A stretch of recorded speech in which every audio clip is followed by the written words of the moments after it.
قانون میں ایک شعبہ وکالت موجود ہے. شعبہ وکالت پروفیشنل شعبہ ہے. بینچ اور بار کو لے کے چلنے کے لیے ہمیشہ وکلا کردار ادا کرتے رہے. عدلیہ کی آزادی ہو یا جج صاحبان کی بحالی کا میٹر، ہمیشہ آئین اور قانون کی بالادستی کے لیے اپنی خدمات پیش کی ہیں. انہی موضوعات پر بات کرنے کے لیے آج ہمارے ساتھ ماہر قانون سپریم کورٹ آف پاکستان خرم محمود خان صاحب، خرم محمود قریشی صاحب ہماری نشست کا حصہ ہیں. ہم اپنے پروگرام قائد اعظم کا پاکستان اور وکلا کے مسائل پر آپ کو اپنے پروگرام میں خوش آمدید کہتے ہیں. السلام علیکم سر. وعلیکم السلام. کیسے ہیں آپ؟ خیریت سے ہیں؟ اللہ پاک کی رحمت ہے. آپ خیریت سے سر؟ شکر اللہ. سر ہمارے دیکھنے والے ناظرین کی آگاہی کے لیے آپ کا ابتدا چالو. میں نے انٹرنیشنل اسلامک یونیورسٹی سے تعلق کہاں سے؟ آپ تعلق میرا ڈسٹرکٹ ایبٹ آباد سے ہے. اور شادی کے ایریے سے؟ ہاں شادی کے ایریے سے. شادی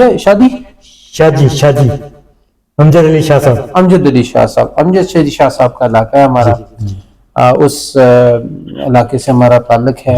اور تقریباً میں 1986 میں اسلام آباد میں آ کے اسکول میں ایڈمیشن لیا. اس سے پہلے ہم گاؤں میں تھے اور سبسیکوینٹلی وقت کے ساتھ ساتھ بڑھتے گئے. قانون کی تعلیم حاصل کی انٹرنیشنل اسلامک یونیورسٹی سے.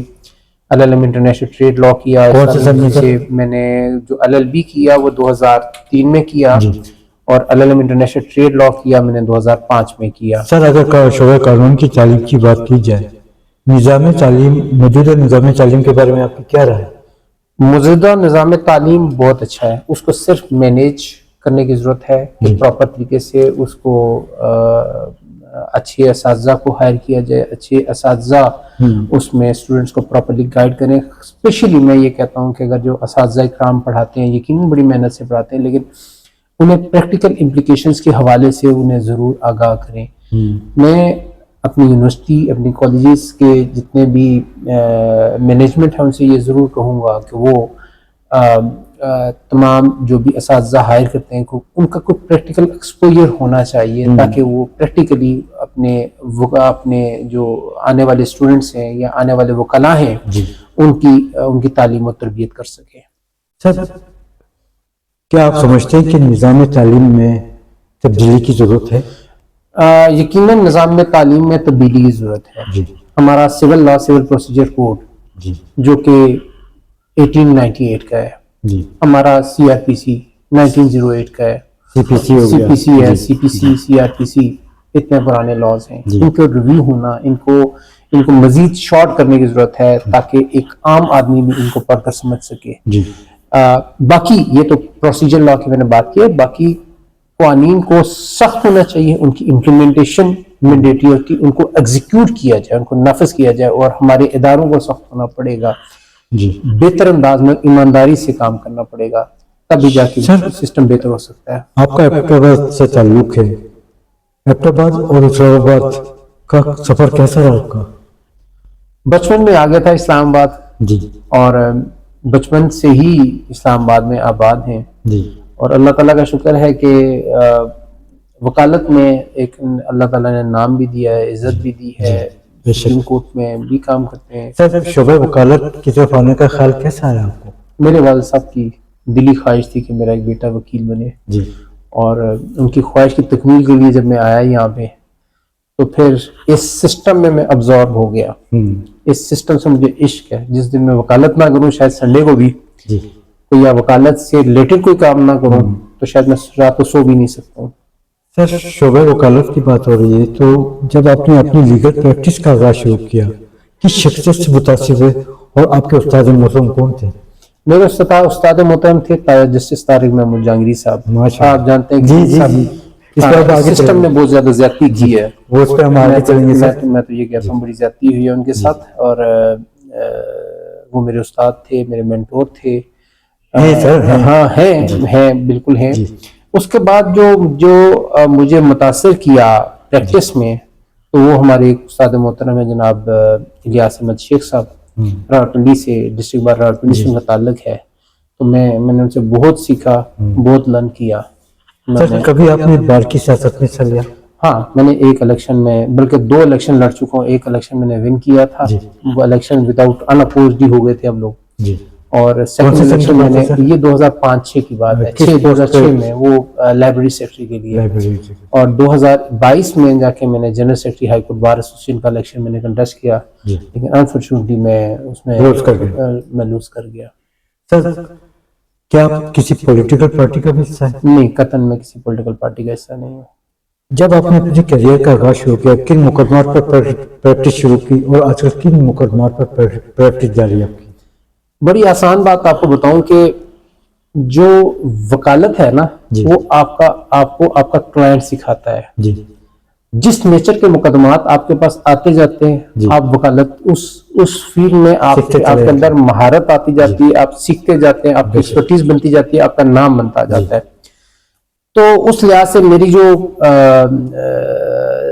جو میں نے میرا میجر ایریا آف پریکٹس ہے وہ ہے سول سائٹ پہ میں کام کر رہا ہوں. سر دیکھنے میں آیا کہ پاکستان کی ہر بار کمپیوٹرائزڈ ہے, بایو میٹرک سسٹم اب شروع ہوا ہے, جعلی وکالت کی بھرمار پائی جاتی ہے. آپ جیسی پروفیشنل شخصیت پوری طرح متاثر ہو رہی ہے. جعلی وکالت کی روک تھام کے لیے کیا اقدامات ہونے چاہیے؟ یہاں صرف آپ جعلی وکلا کی بات کریں, یہاں پہ ٹاؤٹ وکلا بھی موجود ہے. یہ ہماری بدقسمتی ہے شاید. جی. جعلی وکلا اور ٹاؤٹ وکلا کو جو ہماری عدالتیں جانتے بوجھتے ہوئے اکوموڈیٹ کرنا چھوڑ دیں گی, یہ سسٹم بہت زیادہ درست ہو جائے گا. کسی بھی نظام میں, خاص کر اگر میں نظام عدل کی بات کروں تو اس کو درست کرنے کے لیے بار اور بینچ کو ایک سٹیپ کے اوپر ہونا, اکٹھا ہونا, مل کر فیصلے کرنا مینڈیٹری ہے. اور ایماندار ججز آئیں, کرپٹ ججز کا محاسبہ کیا جائے, کرپٹ وکلا کا محاسبہ کیا جائے, جعلی وکلا کا محاسبہ کیا جائے, ٹاؤٹ وکلا کا محاسبہ کیا جائے, تو میرا خیال میں کوئی ایسا ناممکن نہیں ہے کہ یہ سسٹم درست نہ ہو. سر اکثر دیکھنے میں آتا ہے کہ بینچ اور بار میں تصادمات پیدا ہو جاتے ہیں, جبکہ یہ گاڑی کے 2 پہیے کہلاتے ہیں. تصادمات کہاں پیدا ہوتے ہیں اور اس کا حل کیا ہے؟ صرف کمیونیکیشن. جہاں پہ گیپ آف کمیونیکیشن ہوتا ہے وہاں پہ تضادات آتے ہیں. ایون آپ میاں بیوی کے درمیان دیکھ لیں گے, 2 بھائیوں کے درمیان دیکھیں, بار بینچ کے درمیان دیکھیں, 2 ڈاکٹرز کے درمیان دیکھیں, 2 انجینئرز کے درمیان دیکھیں, جہاں پہ لیک آف کمیونیکیشن ہوتا ہے, ایک دوسری بات کو سمجھا نہیں جاتا, سمجھایا نہیں جاتا, تو وہ وہاں پہ تنازع کا سبب بنتا ہے. سر آپ ایک پروفیشنل وکیل ہیں, آپ کے نزدیک وکلا کے چند اور بڑے مسائل کیا ہیں؟ بے شمار مسائل ہیں. اگر ہم اسلام آباد کی بات کریں, میں اسپیشلی اسلام آباد کی بات کروں, تو ہمارے پاس ڈسٹرکٹ کورٹ میں بیٹھنے کے لیے کوئی جگہ نہیں ہے. چیمبر کے بڑے چیمبرز بالکل نہیں ہے, پراپر سٹنگ پلیس نہیں ہے. میں ایک اور طرف آپ کو لے کے جانا چاہتا ہوں, شاید آپ کو اس سائٹ پہ کسی نے انٹرویو میں کہا ہو یا نہ کہا ہو, اللہ بہتر جانتا ہے, لیکن ہمیں جب ایک چھوٹی سی اپلیکیشن بھی کورٹ میں فائل کرنا پڑتی ہے, تو فار ایگزامپل ایک شخص جو پنڈی میں رہتا ہے یا بہراپور میں رہتا ہے یا سنجانی میں رہتا ہے, وہاں سے چلتا ہے, ڈسٹرکٹ کورٹ میں آتا ہے, اپنا 5-7 ہزار روپے کا پیٹرول خرچ کرتا ہے, اپنا وقت ضائع کرتا ہے, صبح اپنی انرجی ضائع کرتا ہے, اپنے بچوں کا ٹائم وہ ضائع کرتا ہے, باقی اور اپنے بہت سارے معاملات چھوڑ کر آتا ہے صرف اس ایک اپلیکیشن کو فائل کرنے کے لیے. اسی کو اگر ہم سسٹم کو ڈیجیٹلائز کر دیں, ہم آن لائن فائل کر سکیں, ہم آن لائن فائلنگ کر سکیں, آن لائن ہیئرنگ بھی ہو جایا کرے, جس کا بہت زیادہ فقدان ہے. تو میرے خیال میں سپریم کورٹ نے وہ بڑے محدود پیمانے پہ کیا ہے, بڑے محدود پیمانے پہ کیا, جیسے لاہور سے, کراچی سے وکلا صاحبان اسلام آباد نہیں آ سکتے, تو ایک فیسلٹی دے دی گئی ہے کہ وہ لوگ وہاں سے آن لائن ہیئرنگ کر سکتے ہیں, پشاور سے کر سکتے ہیں, کوئٹہ سے کر سکتے ہیں, سپریم کورٹ نے. اسلام آباد ہائی کورٹ میں بھی یہ پریکٹس موجود ہے, یہاں سول کورٹس میں بھی ہے, لیکن ابھی تک اس کو جنرلائز نہیں کیا گیا. اس کو جنرلائز کریں. میں فار ایگزامپل یہاں پہ بیٹھ کے میرا 5 منٹ کا کام ہے, میں نے ایک اپلیکیشن فائل کرنی ہے, یا میں نے ایک اپلیکیشن کے اوپر آرگومنٹس کرنے ہیں, وہ میں ود ان 5 منٹس کر سکتا ہوں یا 10 منٹس میں کر سکتا ہوں. تو میں یہاں سے وہاں پہ جاؤں گا, وہاں سے آنا, میرا پیٹرول, انرجی, میرا باقی وقت, میں اس وقت میں بے شمار دوسرے کام کر سکتا ہوں. کام وہیں پہ وہاں پر جا کے میں وہی کرنا ہے, میں نے کوئی نیا کام نہیں کرنا. وہاں پر وہی جج بیٹھے سر, وہی جج صاحب بیٹھے ہوئے, وہی عدالت ہوگی, اسی میں میرا ٹائم فکس ہو جائے گا کہ اس ٹائم پہ آپ نے آن لائن ہو جانا ہے. اس سسٹم کو اگر ہم ڈیجیٹلائز کر لیں, سسٹم میں لے آئے, تو کوئی ایسی صورت نہیں ہے کہ ہم اپنے سسٹم کو امپروو نہیں کر سکتے. اس میں وکلا کا بھی وقت بچے گا, لٹیگنٹس کی کاسٹ بھی بچے گی. سر قائد اعظم کے پاکستان اور آج کے پاکستان میں کیا فرق محسوس کرتے ہیں آپ؟ قائد اعظم نے جو یہ ملک میں لایا تھا نا جی، یہ پوری ایمانداری، اپنے دلائل سے، آئین سے، قانون کی بالادستی کے لیے بنایا تھا، آئین کی پروٹیکشن کے لیے بنایا تھا. انہوں نے اپنے جو 11 اگست 1947 کا جو ان کا آخری بیان تھا، 11 اگست کی میں بات کروں، میں 14 اگست کی بات نہیں کر رہا ہوں، اس میں انہوں نے یہ کہا تھا کہ میں رول آف لا کے لیے، میں آئین کی پروٹیکشن کے لیے، میں لوگوں کے حقوق کے تحفظ کے لیے میں نے یہ ملک جو ہے ہم بنانا چاہتے ہیں، اس کی ہم تشکیل چاہتے ہیں، ہم اس کو استحکام دینا چاہتے ہیں. جب ان کا وین یہ تھا، ان کے وین یہی تھا کہ discipline faith, unity faith discipline, اس پہ چل پڑے. تو کیا ایسا نہیں ہے کہ پاکستان ہائی رائز نہ کرے؟ سر آپ نے آئین اور قانون کی بات کی ہے، یہ آئین اور قانون کیا ہے؟ آئین میں سمجھتا ہوں کہ وہ مقدس کتاب ہے ہمارے لیے، جس کی بنیاد کے اوپر باقی سارے قوانین بنتے ہیں. کوئی بھی قانون جو کہ آئین سے متصادم ہے تو وہ یقیناً اس کی کوئی قانونی حیثیت نہیں ہے. آئین کے لیے آئین کے پیرامیٹرز کچھ ڈیفرنٹ ہوتے ہیں، اس کو بنانے کے پیرامیٹرز ڈیفرنٹ ہیں، اس کی ایکسیپٹنس کے پیرامیٹرز ڈیفرنٹ ہیں، قانون کے ڈیفرنٹ ہیں. قانون جو ہے، لا جو ہے، یہ ایک آئین کی آپ کہہ سکتے ہیں سب آرڈینیٹ لیجسلیشن ہے. جیسے رول جو ہوتے ہیں وہ لاس کی یا آرڈیننس کی یا ایکٹ کی سب آرڈینیٹ لیجسلیشن ہے. تو دس از لائک دس کہ یہ سر پاکستان میں آئین اور قانون تو بنائے جاتے ہیں پارلیمنٹ کے ذریعے، لیکن عمل درآمد نظر نہیں آتا. عمل درآمد کی ذمہ داری کس کی ہے سر؟ وہ میں نے آپ نے کرنا ہے. آپ کو پتا ہے قانون کیا ہے؟ آپ کو پتا ہے کہ مسٹر اے کے، بی کے، سی کے حقوق کیا ہیں؟ آپ ان کی پاسداری کرنے کے لیے سب سے پہلے آپ نے اپنا محاسبہ کرنا ہے. انسانوں نے اپنا محاسبہ کرنا ہے، میں نے اپنا محاسبہ کرنا ہے کہ کسی کے حقوق کیا ہے، میرے حقوق کیا ہیں، میری ڈیوٹیز کیا ہے، وہاں سے کریں. امپلیمنٹیشن اپنی ذات سے ہوتی ہے. اگر اپنی ذات سے امپلیمنٹیشن نہیں کریں گے تو آپ یہ ایکسپیکٹ کریں گے کوئی آ کے امپلیمنٹ کرے گا تو کوئی نہیں کرے گا. آپ پہلے خود تو کریں. اصلاح کی ضرورت ہے. اصلاح کی ضرورت سب سے پہلے اصلاح کی ضرورت ہے. سر آپ جیسے شخصیات میں اپنے سینئر سے تعلیم حاصل کر کے پروفیشنل شخصیات میں شامل ہو گئے، لیکن آج کل دیکھنے میں آ رہا ہے نئے آنے والے وکلا اپنی سینئر کی پریکٹس سے نالا نظر آتے ہیں، آرگومنٹس کے موقع پر ان سے بات نہیں کی جاتی، شارٹ کٹ چاہتے ہیں، جبکہ یہ پروفیشنل پیشہ ہے. میں آپ سے ایک بات یہ کروں گا کہ آج کل پریکٹس سٹارٹ ہو گئی ہے جگاڑ کی پریکٹس. جگاڑ جو ورڈ ہے، اگر آپ انگلش ڈکشنری نکالیں تو ورڈ جگاڑ جو ہے ایک انگلش ورڈ ہے. جگاڑ بیچ میں سے ایک پوائنٹ ایسا نکال لو، کسی طرح چکر دے لو، کچھ ایسا کام کر لو، کوئی ایسا راستہ نکال لو کہ شارٹ کٹ ہمیں مل جائے. وکالت شارٹ کٹ والا کام نہیں ہے. وکالت سے شارٹ کٹ میں کام نہیں ہو سکتا. وکالت اگر آپ نے کرنی ہے، آپ کو محنت کرنی ہے، آپ کو پراپر بریفز تیار کرنے ہیں، آپ کو پراپر ایویڈنس تیار کرنی ہے، آپ نے پراپر کلائنٹ کو سننا ہے. کلائنٹ کو سنیں گے تو آپ کا بریف تیار ہوگا. ہم لوگوں میں شاید ایک کالا کوٹ پہن کے، کالا کوٹ ہمیں خود تو رسپیکٹ دیتا ہے، اس کے پہننے سے ہمیں تو رسپیکٹ ملتی ہے، لیکن کالا کوٹ پہننا ہمیں یہ بھی سکھاتا ہے کہ آپ نے دوسروں کو بھی رسپیکٹ دینی ہے.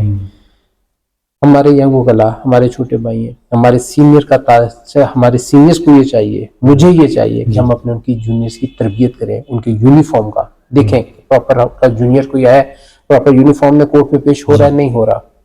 وہ کیا اگر دلائل دے رہا ہے اس کا لہجہ ہارش تو نہیں ہے، کورٹ کے وقار کو ملوث خاطر رکھ رہا ہے یا نہیں رکھ رہا، اپنے کیس کو پراپرلی سے پریپیئر کیا ہے یا نہیں کیا ہوا، اس کا سٹینڈنگ سٹائل کیسا ہے، اس کا پریزنٹیشن سٹائل کیسا ہے. یہ تربیت تو گھر سے ملتی ہے نا، جیسے ایک ماں تربیت کرتی ہے. لیکن یہ صرف بار کی قیادت کی ذمہ داری نہیں، ہر کام بار کی قیادت کی ذمہ داری نہیں ہے. آپ کیا کہتے ہیں کہ جب ملک میں کوئی قتل ہوتا ہے یا کوئی اور ڈکیتی ہوتی ہے تو گورنمنٹ کا کام ہے، ٹھیک ہے گورنمنٹ کا کام ہے کوئی ایسے لاز بنائے، ایسی ایک انفورسمنٹ تشکیل دے، ایسی کوئی سیکیورٹی میجرز اڈاپٹ کرے کہ وہ نہ ہو. لیکن کچھ آپ کی بطور شہری آپ کی بھی تو ذمہ داری ہے. کچھ ہم سینئر وکلا ہیں، جونیئر وکلا اب وہ رواج نہیں رہا. جیسے ہمارا وقت ہوتا تھا تو ہم لوگ کیا کرتے تھے کہ اگر کوئی سینئر وکیل آ گیا، کورٹ میں آ گیا تو فوری طور پہ کھڑے ہو جائے، ان کو جگہ دیتے تھے. میں معذرت صاحب کہتا ہوں کہ اب میں وہ دیکھ رہا ہوں کہ اب وہ ان چیزوں کا بہت زیادہ فقدان ہوتا جا رہا ہے. بہت اچھے بچے بھی آ رہے ہیں، بہت اچھے یونیورسٹیز اچھی پروڈکشن بھی کر رہی ہے کہ اچھے اسٹوڈنٹس بھی آ رہے ہیں جن کو مزید امپرومنٹ کی ضرورت ہے. یہ وجوہات ہیں سر، ماضی اور موجودہ روایت میں یہ فرق پایا جاتا ہے. ایسے ہی ہے. سر وکلا کی ویلفیئر کے حوالے سے بار کی قیادت کی کیا خدمات ہیں؟ دیکھیے میرا ویو جو ہے وہ بڑا ڈفرینس ہے. جی میرا ویو کیا ہے؟ میرا ویو یہ نہیں ہے کہ ان کو چیمبرز دے دو. جی میرا ویو نہیں ہے یہ، قطعاً یہ نہیں ہے کہ ان کے لیے آپ ان کو آپ اسٹیپینڈز دو. جی. میرا یہ ویو نہیں ہے. میرا ویو یہ ہے کہ ان کے لیے نئے راستے کریٹ کرے. بار کی قیادت ان کے لیے نئے راستے کریٹ کرے، نئے وینیوز کریٹ کرے، نئی فیڈز. ہزاروں قسم کے لاز ہیں پاکستان میں. کوئی ایک لا بھی اٹھا کے دیکھ لیں تو ایک سے ایک اس میں نئی بات ہے. بہت ساری لاز ہیں، ہمیں نہیں پتا ہوتے، ہمیں پڑھنا پڑتا ہے، پڑھ کے سمجھ آتے ہیں. کیا ہر لا میں ایک نئی اتھارٹی ڈیلیگیٹ دی ہوئی ہے؟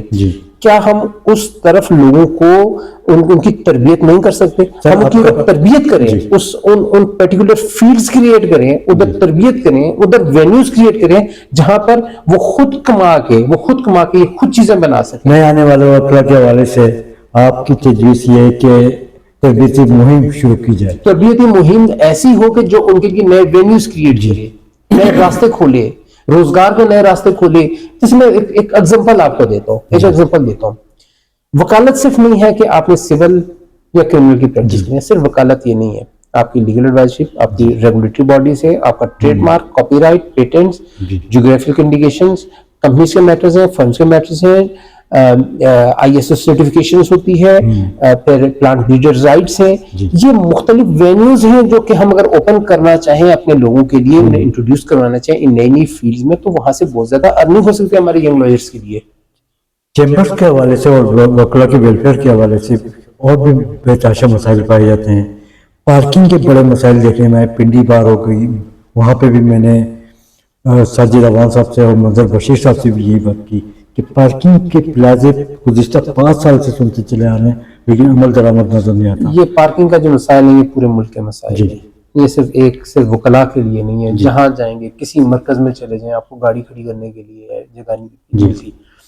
ایک بات اگر اور آپ نے شاید نوٹ کی ہو، پارکنگ ہوتی ہے، گاڑیاں صحیح طریقے سے نہیں لگی جاتی. بالکل پراپر جگہ پہ لگائیں جہاں پہ اگر فار ایگزامپل 100 گاڑی آتی ہے تو وہاں پہ لوگ 70 گاڑیاں کھڑی کرتے ہیں. 100 گاڑی کی جگہ موجود ہوتی ہے. ایون لائنز لگی ہوتی ہیں، گورنمنٹ نے لائنز لگا دی ہیں، CDA نے لائنز لگا دی کہ بھائی یہ آپ کی سپیس ہے. آپ تھوڑا سا اس چیز کو دانش کے ساتھ دیکھیں، آپ اس کو سمجھداری کے ساتھ دیکھیں. آپ پراپر پارکنگ کر دیں، خود پارکنگ کر دیں تو میرے خیال میں 30-40 گاڑیوں کی اور جگہ کریٹ ہو سکتی ہے. لیکن یہ مسائل ہیں. نئی گجر صاحب دوسری بار اب قیادت میں آئے، دوسرا ٹینیور ہے ان کی خدمات کو کس نگاہ سے دیکھ رہے ہیں آپ؟ یہ آپ نے مشکل سوال کیا ہے. نئی گجر صاحب ہمارے دوست ہیں، بہت اچھا کام کر رہے ہیں. انہوں نے جو میں سمجھتا ہوں کہ جو ان کی مین اچیومنٹس ہیں، وہ ایک جو لائرز کے لیے فیسیلیٹیشن سینٹر آپ کا جانتے ہیں کہ G10 مرکز میں بن رہا ہے وہ، اور سیکنڈلی جو پلاٹس ایک لائرز کا ڈسٹرکٹ کورٹ کے ساتھ الاٹ کروانے میں انہوں نے مین کردار ادا کیا. ادروائز میں نے دیکھا ہے کہ لائرز کے جتنے بھی مسائل ہوتے ہیں وہ آگے میں نے انہیں پایا ہے. میں یقیناً ان کی بڑی رسپیکٹ کرتا ہوں. 14 فروری 2026 کو ہائی کورٹ بار اسلام آباد کے الیکشن منعقد ہونے جا رہے ہیں. 2 صدارتی امیدوار ہیں، وزیر گیلانی صاحب اور اشرف گجر صاحب. آپ کس کو ووٹ کاسٹ کریں گے اور کس کو جتوانے میں اہم کردار ادا کریں گے؟ آپ مجھے ووٹ کاسٹ کرنے سے پہلے میرا پول کھولنا چاہتے ہیں؟ میں دونوں جو صاحبان ہیں انتہائی قابل محترم ہیں. پہلے بھی دونوں صاحبان اسلام آباد ہائی کورٹ کے، اسلام آباد ڈسٹرکٹ کورٹ کے صدور رہے ہیں. دونوں کی بڑی خدمات ہیں اس بار کے لیے. دونوں کام کر رہے ہیں، کرنا جانتے ہیں، کروانا جانتے ہیں. میں ایک بات یہ کہتا ہوں کہ کام کرنا اور بات ہے اور کام کسی سے لینا اور بات ہے. میں سمجھتا ہوں دونوں صاحبان کے پاس صلاحیت موجود ہے کہ اداروں سے کام کیسے لیے جاتے ہیں، کروائے جاتے ہیں. لیکن میں ایک بات ضرور کہوں گا کہ اداروں سے ہمیشہ پیار سے کام کروائے جاتے ہیں. اداروں سے پیار سے پیش آنا ہوتا ہے، زبردستی سے کام نہیں ہوتے. جہاں تک ووٹ دینے کی بات ہے وہ تو میرا ایک ذاتی فیصلہ ہے. وہ آپ میرے سے آن لائن نہ پوچھے تو بہتر ہے.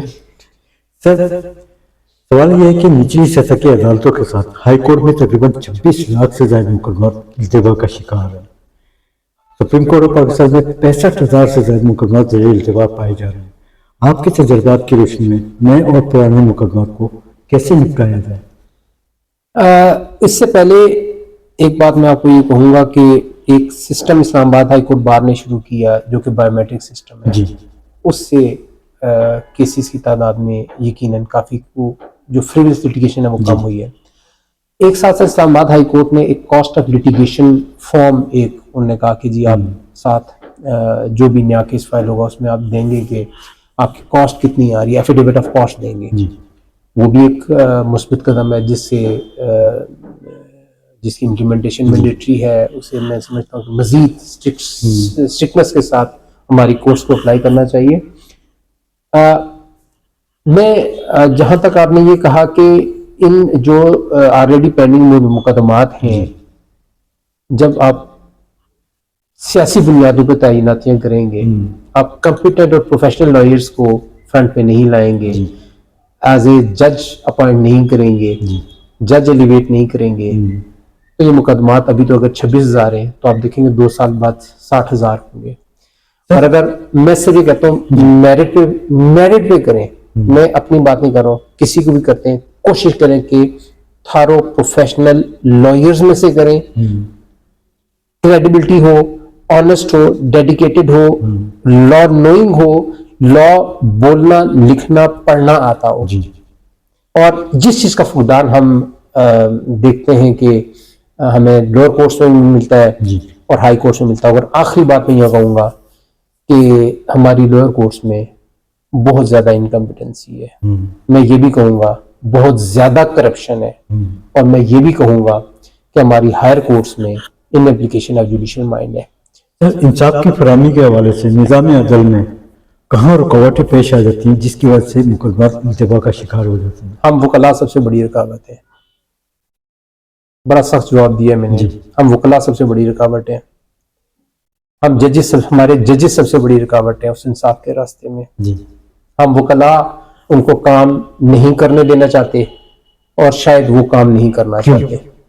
وہ اس میں ہم قصوروار ہیں, ہم دونوں قصوروار ہیں. یہ میں ایک بڑا کڑوا سچ آپ کے سامنے بول رہا ہوں.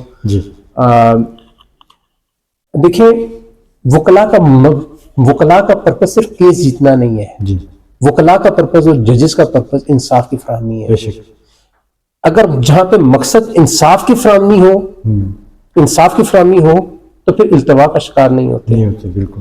اور جہاں پہ مقصد کیس جیتنا ہو یا کسی کا سٹے پرولونگ کرنا ہو, کسی کا پوزیشن پرولونگ کرنا ہو, تو مقدمات التوا کا شکار. دیکھنے میں آیا ہے کہ آج کل بینچ جو ہے چہرہ شناسائی کی وجہ سے فیصلے کرتی ہے. درست ہے یہ بات, درست بات, 100% درست ہے بات. یہ سر سوال یہ ہے کہ کیا سپریم کورٹ کے جج صاحبان بخوبی خدمات انجام نہیں دے پا رہے ہیں جس کی وجہ سے آئینی عدالتیں قائم کی گئی ہیں؟ بہت ساری غلطیاں خطائیں ہماری ہائر جوڈیشری سے ہوئی ہیں. پاکستان بننے کے بعد سے لے کے آج تک جو کردار ہماری سپیریئر جوڈیشری کو ادا کرنا چاہیے تھا وہ نہیں کیا. اب فیڈرل کانسٹیٹیوشن کورٹ بنی ہے. شاید یہ بھی اگر فیل ہوگی کل کو تو شاید اس کے اوپر بھی ایک عدالت بنا دیں, شاید 2 عدالتیں بیچ میں سے ابالش کر دیں. وقت کی ضرورت کے مطابق یہ کر رہے ہیں. تو میں کہتا ہوں کہ ہمارا جو جوڈیشل سسٹم ہے پاکستان کی عدالت میں, عدلیہ میں جسٹس منیر کے دور سے خامیاں شروع ہوئی. اس کے بعد ایک مومنٹ چلتی ہے عدلیہ کی آزادی اور جج صاحبان کی بحالی کا میٹر لے کر علی احمد خود صاحب کی سربراہی میں, جس میں تمام وکلاء نے اپنی خدمات پیش کی. اس تحریک میں بھی خامیاں پیش آئیں. اس کے بعد آتے ہیں جسٹس ثاقب نثار صاحب, ان کے دور میں بھی خامیاں سامنے آئیں. اور چیف جسٹس قاضی فائز عیسیٰ صاحب اپنی غلطیوں کا اعتراف کرتے جاتے ہیں کہ ہم سے ماضی میں غلطیاں ہوئیں. ایسی کون سی غلطیاں ہیں جو کہ چیف جسٹس آف پاکستان عوام کے سامنے یہ کیس کیا جاتا ہے کہ جی ہم سے ماضی میں غلطیاں ہوئیں؟ میں آپ سے ایک بات کہنے لگوں عزیز صاحب. میں نے اس سارے آپ کے سوال کے جواب میں آپ کو واقعہ سنانے لگا ہوں، آپ کو میرا جواب ملے گا اس میں۔ میں نے ایک جج صاحب سے سوال کیا ایک نجی محفل میں، ہماری بار کا ایک فنکشن تھا، اس میں میری ایک جج صاحب سے ملاقات ہوئی۔ میں نے کہا جج صاحب یہ فرمائیے گا کہ انصاف کرنا کیا آسان کام ہے یا مشکل کام ہے؟ تو انہوں نے بہت خوبصورت جواب دیا، اور اسی جج صاحب کی بات میں آپ کے سارے سوال کا جواب چھپا ہوا ہے۔ انہوں نے جواب دیا کہ اگر نیت صاف ہو نا تو انصاف بہت آسان کام ہے، اور اگر نیت خراب ہو نا تو انصاف بہت مشکل کرنا کام ہے، بہت مشکل کام ہے۔ تو جہاں پر آپ نے یہ کہا کہ جسٹس منیر سے لے کے جسٹس ثاقب نثار اور جسٹس قاضی فائزی صاحب نے جو 3 نام لیے، وہ کہتے ہیں ہم نے غلطیاں کی، یہ ساری نیتوں کے کھیل ہیں۔ سر، پاکستان کی عدالتوں کا فیوچر کس نگاہ سے دیکھ رہے ہیں آپ؟ میں ایک عجیب سی بات کہوں گا، اللہ تعالیٰ نے بس وکلا کا روزگار لگایا ہوا ہے اس وقت عدالتوں میں۔ ہماری عوام مایوس ہے، سوشل میڈیا مایوسی بڑھتی جا رہی ہے۔ سوشل میڈیا کی وجہ سے پاکستانی عوام بری طرح متاثر ہو رہی ہے، خاص کر سائبر کرائم کی وجہ سے۔ سائبر کرائم کے حوالے سے حکومت سے وقت کی کیا خدمات ہیں؟ FIA کا کیا کردار ہے سر؟ یہ آپ نے بہت اہم سوال کیا ہے مجھ سے، جس کا میں ڈیٹیل جواب دینا چاہوں گا۔ سائبر کرائم ایک بہت حساس معاملہ ہے۔ کسی کی عزت اچھالنا بہت آسان کام ہوتا ہے۔ بے شک۔ میں یہاں پہ آپ سے ہائی لائٹ کروں گا، اور میں یہ آپ سے ریکویسٹ بھی کروں گا کہ اس میرے پارٹ کو آپ نے جب بھی آپ نے اس پروگرام کو فائنل کرنا ہوگا، اس پارٹ کو نہ کاٹیے گا۔ حضور اقدس صلی اللہ علیہ وآلہ وسلم کی تقدیس، ان کے نام پہ قربانی، ان کے نام کا تقدس ہم سب مسلمانوں پر فرض ہے۔ اللہ کی ذات کے نام کے اوپر صحابہ کرام رضی اللہ تعالیٰ عنہ اجمعین، صحابیات، امہات المومنین، ایون حضرت عیسیٰ علیہ السلام، ایون جو 4 کتابیں ہیں، پاکیزہ کتابیں ہیں اللہ تعالیٰ کی طرف سے، اور جو ہماری مقدسات ہیں، ان کی توہین جو اس وقت سوشل میڈیا کے اوپر ہو رہی ہے، میں اللہ کی پناہ مانگتا ہوں۔ اور حکومت کو یہ چاہیے کہ اگر حکومت ان معاملات کو کنٹرول نہیں کر سکتی، ان معاملات میں سخت ایکشن نہیں لے سکتی، ان معاملات میں سخت سے سخت قوانین نہیں بنا سکتی، ان معاملات میں اگر عدالتیں ہماری اچھے فیصلے نہیں کر سکتی، ایسے مردودوں کو اگر سزائے موت نہیں دے سکتے، جو حضور اقدس صلی اللہ علیہ وسلم یا سائبر کرائم کے مرتکب ہوتے ہوئے یا اپنی آزادی اظہار کے مد نظر رکھتے ہوئے ایسا کام کرتے ہیں، ان کے خلاف ایکشن نہیں لیتے، تو نہ میں سمجھتا ہوں نہ ایسی ججز کو عدالتوں میں بیٹھنے کا حق ہے، نہ ایسی حکومت کو رہنے کا حق ہے، نہ ایسے FIA کو آفیشل کو وہاں پہ رہنے کا حق ہے۔ FIA، جہاں تک FIA کی بات ہے، FIA نے پچھلے 2-3 سال میں بہت زیادہ کاروائیاں کی ہیں، خاص کر بلاسفیمی کے جو کیسز ہیں ان میں انہوں نے بہت سارے جو ایسے خنزیر لوگ تھے، میں انہیں خنزیر ہی کہوں گا، کہ جو ایسے بلاسفیمی کے مرتکب ہو رہے تھے اور کنٹینیوسلی کافی عرصے سے ہو رہے تھے، انہیں پکڑا، ان کا محاسبہ کیا، انہیں عدالتوں میں پیش کیا، اور پیش کرنے کے بعد ان لوگوں کو کافی لوگوں کو سزائیں بھی ہوئی۔ سائبر کرائم میں صرف آپ سے بھی یہ کہوں گا، بلکہ جتنے بھی سننے والے میں ان سے یہ کہوں گا کہ خدا کے لیے موبائل استعمال کرتے وقت خود بھی خاص خیال رکھیں، اپنے بیوی بچوں پر بھی نظر رکھیں کہ وہ کیا دیکھ رہے ہیں، کیا کر رہے ہیں، اور وہ کن کن واٹس ایپ گروپس میں ہیں۔ ویسے سائبر کرائم کے حوالے سے حکومت وقت چلتے سے مہم کیوں شروع نہیں کرتی؟ حکومت شاید اپنے مسائل میں الجھی ہوئی ہے، کرنا چاہیے، جو کہ نہیں کر رہی ہے۔ میں ایک بات آپ کو بتاؤں، جیسے یہ سائبر کرائم کے حوالے سے یہ اتنا سینسیٹیو معاملہ ہے کہ جو پاکستان کی بقا کا معاملہ ہے، اور خدا نخواستہ اگر یہ چیزیں عام ہوئیں اور اگر گلی گلی میں آ گئی، اگر یہ چیزیں اوپن ہو گئیں، تو میں ایک بات آپ کے سامنے واضح طور پہ کہہ سکوں گا کہ شاید اس ملک کو جلنے سے کوئی نہیں، یا اس ملک کو تباہی سے کوئی نہیں روک سکتا. بے شک. میں صرف یہ بھی آپ کے پلیٹ فارم سے یہ ریکویسٹ کروں گا جو ارباب اختیار ہیں کہ اس معاملے پر، خاص کر بلاسفیمی کے معاملے پر خاص توجہ دیں.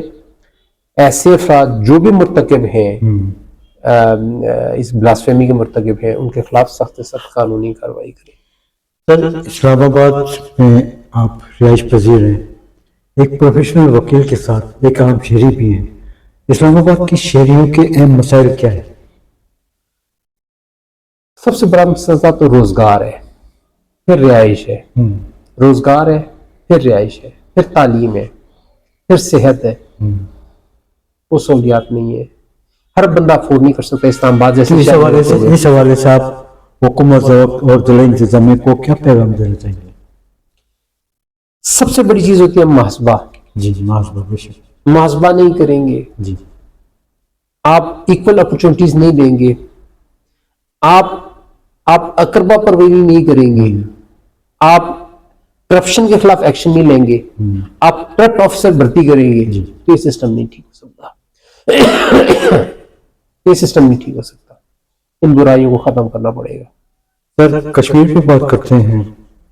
27 اکتوبر 1947 کشمیر کا یوم سیادی. کشمیری عوام اپنے حقوق سے محروم، آزادی کے منتظر ہیں. آپ کے تجربات کی روشنی میں مسئلہ کشمیر کا حل کیا ہے؟